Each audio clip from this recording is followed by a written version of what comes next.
Hello and welcome to a special edition of the Short Vort. This week is special in two ways. Firstly, it's the completion of 9 years of short Vorts on YouTube. This is going to be the 10th short Vort on Parshas Savo. But it's also special because we're going to focus more on the upcoming Slichos and an aspect of that as we head into the Rosh Hashanah Tshuva period in greater intensity.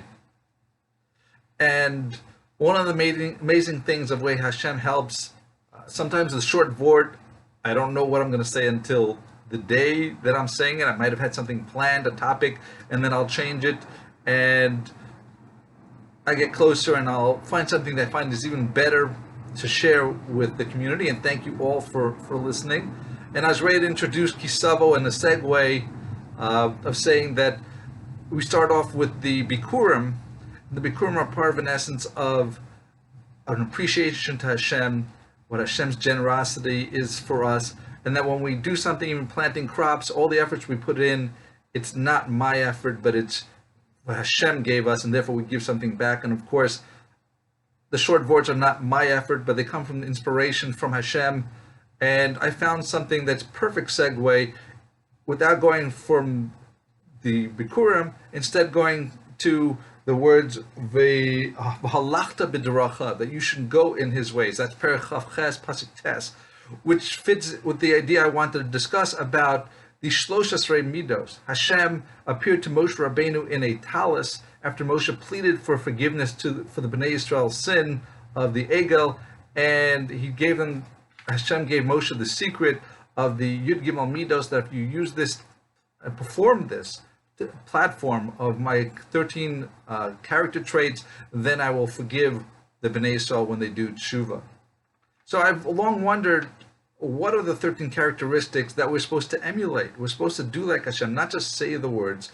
And that's actually one of the points the Alshich says. The key word is perform the Shlosh Esrei Midos. It's not about saying words in prayer and just mouthing it, but actually performing and acting like Hashem. V'halachta b'derachav, as I said before.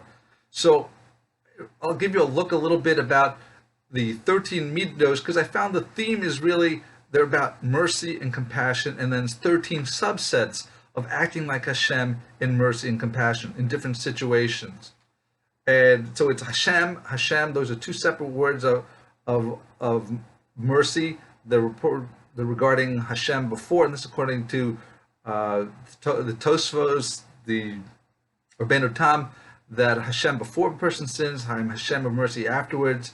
Kel is the third language. It's God, that it's a power that's even more mercy than in the name of Hashem, of Hashem. Rachum is compassionate when someone pleads for mercy. V'chanun, he's gracious, even to someone who's not worthy of the kindness. Erech Apayim, slow to anger, gives a person a chance to do tshuva. V'rav Chesed, he's abundant with kindness. Again, this is something, giving someone forgiveness or other generosity even when they don't have personal merits. MS, God never reneges. When he promises something, he will always do tshuva, he will always deliver, even if someone no longer merits it. Notza Chesed alafim, the goodness will go to 2,000 generations. Pesha, Nosi Avon, Pesha, V'chatag, and combine those three together, but it's three different types of sins. Avon is when someone does something wrong, let's say eating pork. Pesha is when someone eats pork not because he has a taiva for sin and he knows what he's doing wrong, but because he wants to rebel against Hashem.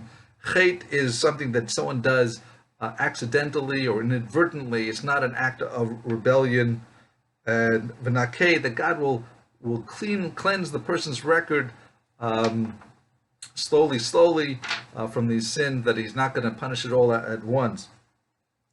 So I was able to get the connection and easily for mercy from all of these, except for one. The one about MS. How is MS something of mercy? Isn't MS supposed to be the truth?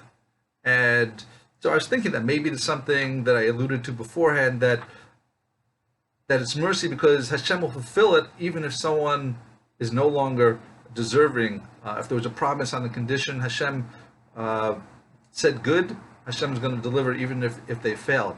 But I found something that I liked even better. Again, it was a last minute inspiration that Hashem helped me find from Rav Samson Raphael Hirsch, that he connects the Rav Chesed ve'emes, because a person will, someone can get carried away with their love, and they'll do something that they're being kind to someone else that ends up being to the detriment of the other person.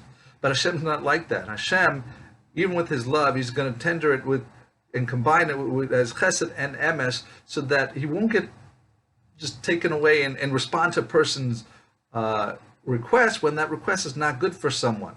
It's going to work with the Emes as far as the true goals of a person's life, as well as true happiness for the person. And those are the truth that Hashem is going to help you deliver. Even if you ask for something, sometimes it's not the right thing to ask. And that's where the Emes will be. He's going to temper the Chesed to make it that'll be the right way that's best for us. And therefore, my bracha to everyone, even though we will have Yirtzeh Hashem a short Vort next week, that as we prepare for the new year, Tavshin Pei, that when we mispalo for tefillos for Hashem, for ourselves, that Hashem will give us something that's good for us. It'll be for the tov, and that's the type of emes that we seek. And we will remember, as the Alshich says, not to just mouth these words, but find different situations to help people by being merciful to them and compassionate to them, whether they're rich or the poor, whether righteous or sinners.